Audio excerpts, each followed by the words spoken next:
Yeah, this storm system ripped through a 170-mile stretch along the Mississippi Delta, covering the states of Mississippi and Alabama. I'm in Rolling Fork, Mississippi, which is just about the hardest hit town. At least 12 people have died here, and it's easy to see why, given the scenes of utter devastation. This place has been completely pulverised in part. If I just bring you over here, you can see the clean-up operation has already begun.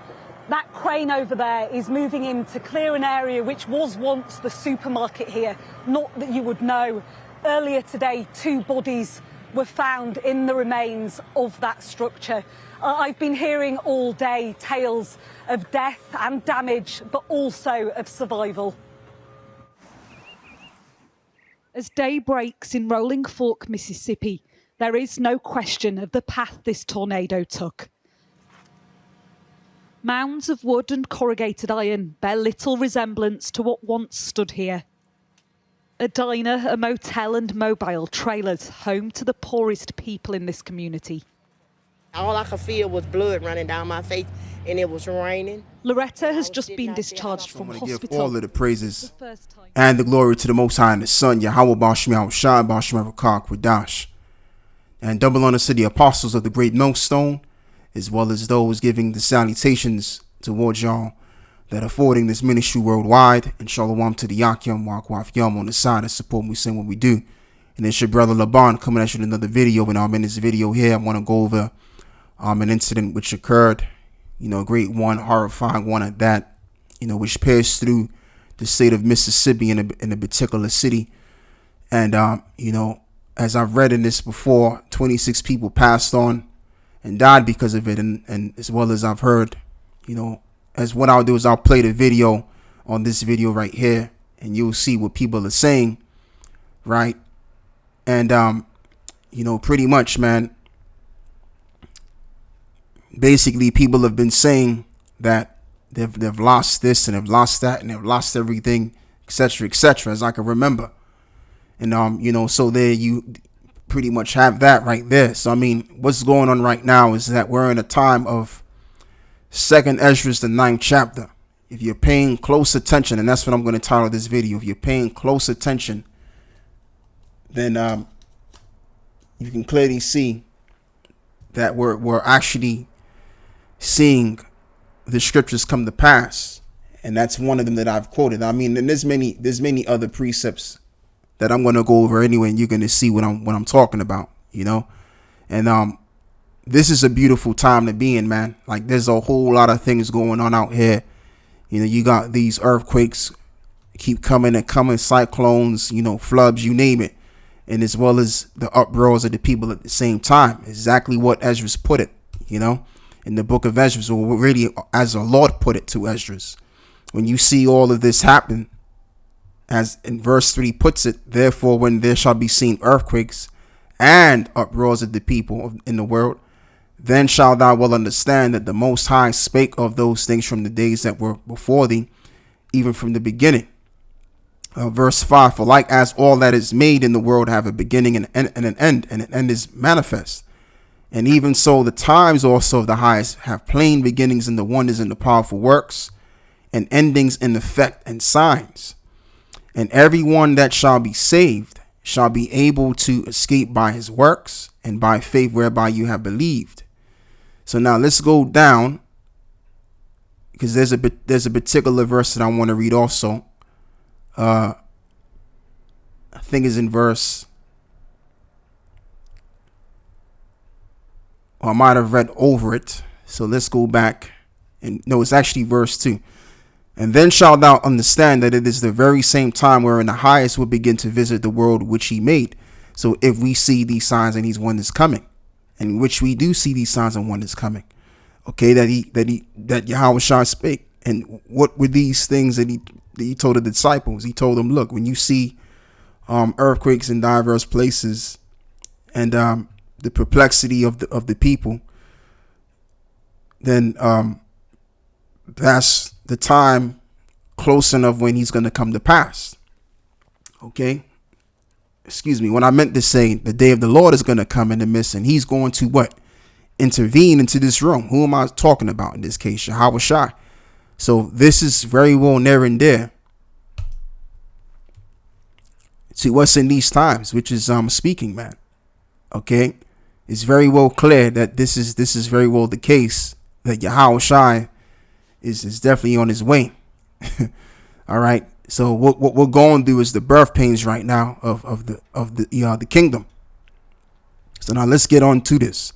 U.S. tornado state of emergency declared in Mississippi after deadly storm tore through southern states. So this reads, the declaration will make federal funding available to Carroll, Humphrey, Monroe, and Sharkey counties, the areas hardest hit by the storm.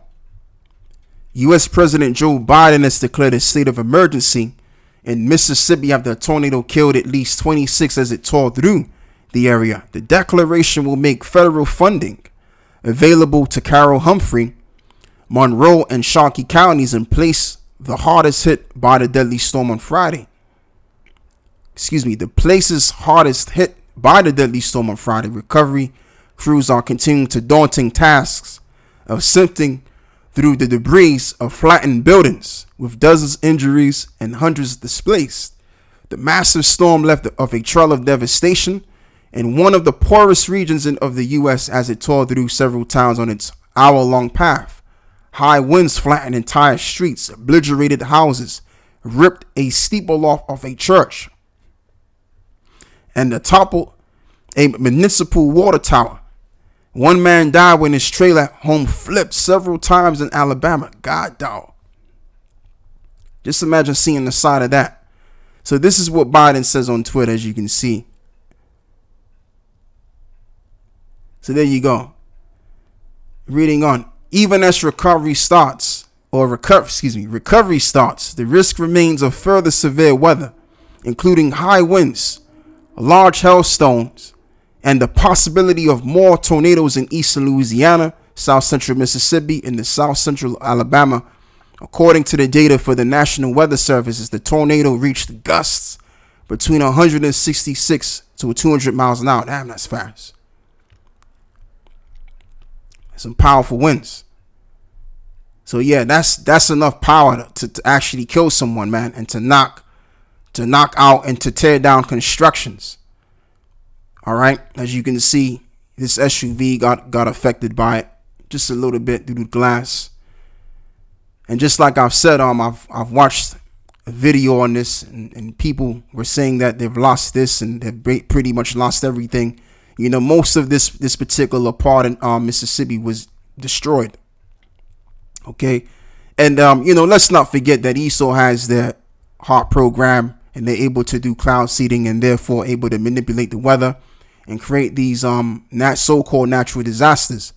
But in saying that, still, I'm in the right in saying that the Lord had something to do with this, because the Lord operates through men. All right. Most High gave Esau the knowledge to actually, be able to control the weather to a degree, not to a higher degree, but to a little degree, and to cause these issues. As it is also written, the Lord belong of the issues from death. Okay. So all is within the will of the Father, and as well as it reads that man's goings of the Lord, and how can a man then understand his own way? All right. So it's really of the Lord anyway, regardless of what if Esau controls the weather to a degree. It's the Lord. And again, I just want to gauge this with the book of 2nd Edras, the 9th chapter, and as well as other prophetic chapters. Okay. And just insinuating or declaring, not insinuating, but declaring to you, and as well as those that are watching, that we're in a time of the Messiah's return.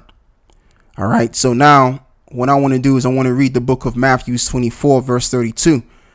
Now learn the parable of the fig tree when his branches is yet tender, and putteth forth leaves, and ye know that the summer is nigh. So likewise ye, when you shall see all these things, know that it is near, even at the doors. Verily I say unto you, this generation shall not pass till all these things be fulfilled. Matthew 24, Salaki, I'm going to read this again. Verily I say unto you, this generation shall not pass till all these things be fulfilled. Okay, so Yahweh Shah spoke on a lot of different events which would occur in the old Roman system that they were under by telling the disciples, I believe it was James, and there was another one of the disciples that were inquiring to the Lord, that when would be the time of his return, or the time of the end, should I say. And so, yeah, he said what he said to them. And, there were certain prophecies or current events that occurred 30 plus years later after his death. And that was the event of what you call 70 AD, which started, I believe it was 66 AD. All right. When you had the besiegement of the city. Okay. How they besieged the Israelites there and stuff like that. And many other things that he spoke about within that current event, which would take place. And as well as when you read Matthew 24, it jumps around to the things which would happen to us in these times. Okay. So in this generation, the last Roman system that we're now under will not pass until all these things be fulfilled. And we're seeing part of these things being fulfilled right now. Okay. These are what you call the birth pains that we're seeing. And I want to read this too, because remember, before we came out of Egypt, Moses had the staff in his hand, and power was being shown. And it was really the power of Yahweh Bashmiel Shai. And he was plaguing Egypt, plaguing the people in many different various ways as he did, to demonstrate his power. So this is what's happening in this time that we're living. We're seeing different current events of the current events and events happening at the same time. And it's just too much to keep up with. All right. And as well as right now, what you got going on in the States, you have oil spills, which I'm going to be speaking on that sometime later, Lord willing. All right. There's a whole lot to talk about, man, especially this week. So anyway, let's read this. This is from the Fox 5 Atlanta. Kemp weather officials to tour Troup County as cleanup of tornado damage continues. Troup County, Georgia. Residents in Georgia's Troup County are just starting to pick up the pieces after a tornado touched down in the area over the weekend. Officials say at least 100 structures are damaged and 5 people sustained non-life-threatening injuries. West Point Road has some of the worst damage in the area. Officials say 30 to 40 structures are in total loss.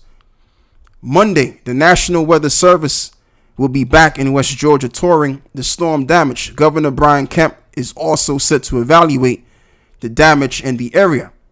The governor had declared a state of emergency on Sunday, allowing for the state to distribute more resources to eliminate power outage and assist in emergency response as we continue to monitor the weather and work with local partners to address damages throughout the day.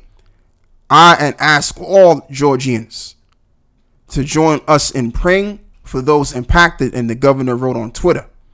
So there you have it right there. The damages were caused. So you had a tornado which ripped through Atlanta, which was called Troup County. Here you have the pictures.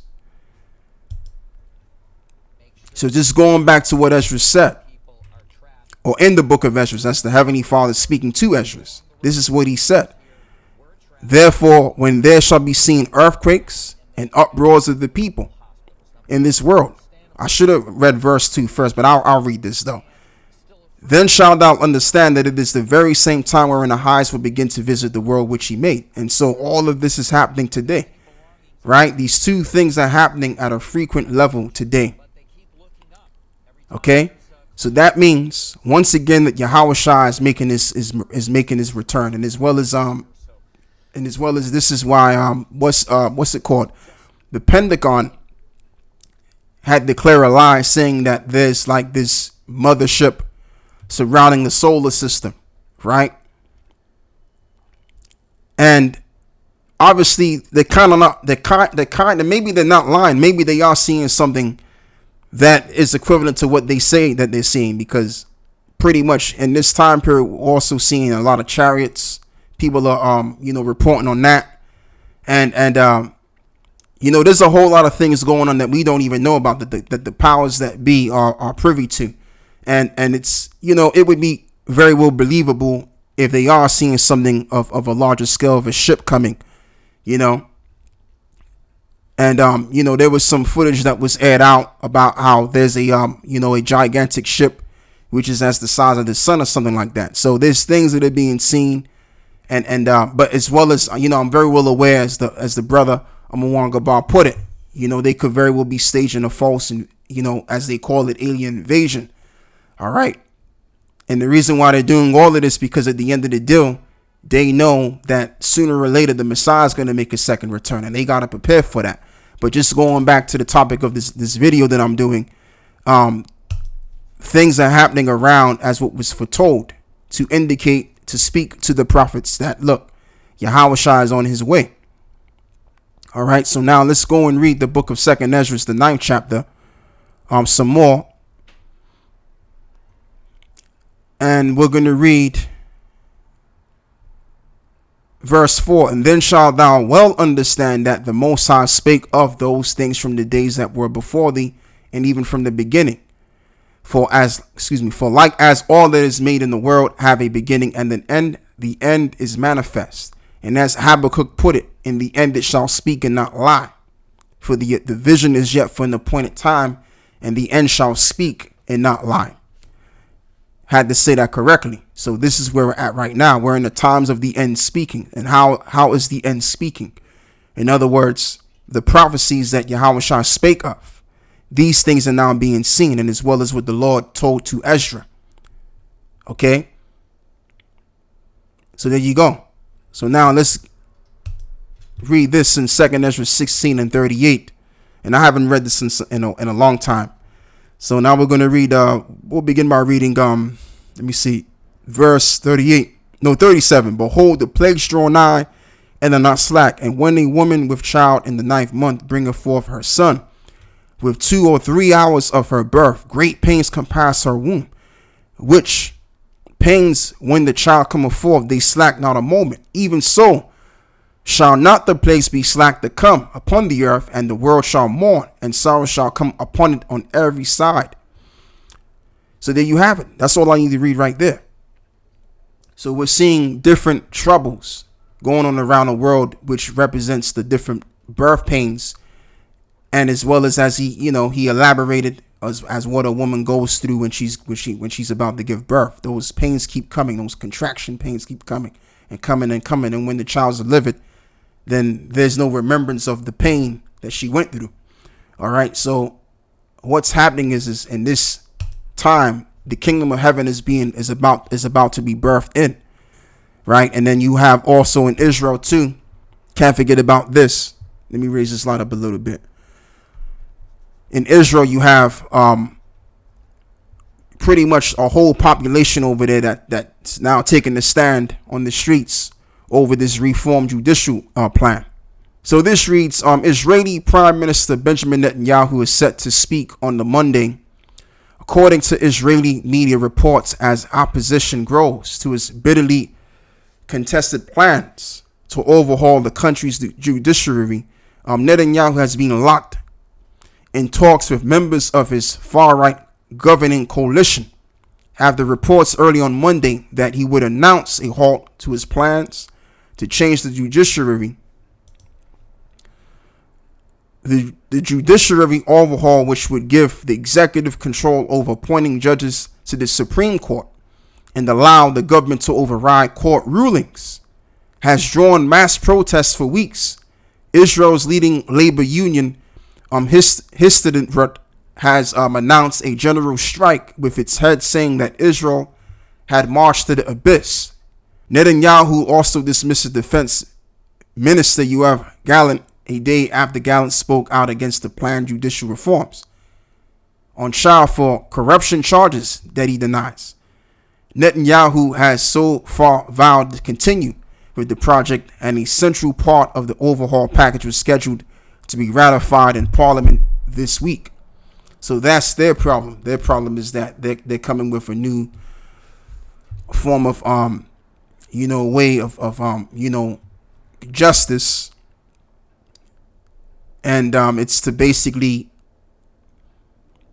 give the government power to override the rulings of the court, and this is what's problematic of the people down there. And I'm gonna have to look kind of a little bit more deep into this, because I'm really just putting all of this out just to show you Again, it's the times that we're living in, man. We're living in the end of this civilization. Okay, as I speak, as we all speak, because I know brothers are doing, videos at the same time as I'm probably doing the video right now. All right, so yeah, man, a lot's going on, and more is going to come. And as well as can't forget, you have the protestings going on in France and many other places around the world, even in Africa too. All right, all of this is happening at the same time. So we have to be in the time of the end of this world, as I'm just read to you in 2nd Edras, the 16th chapter, in verse 38, where we're in that birth pain period. And through those birth pains, through these different plagues and these problems that we're experiencing in this world, it's all going to lead to Yahushua establishing the kingdom for the saints. And this will be an everlasting kingdom. All right. According to the book of Daniel, the 7th chapter. So that's all I have to say. And that's all I have to give. So with that, Lord willing, this was exhorting. And I close.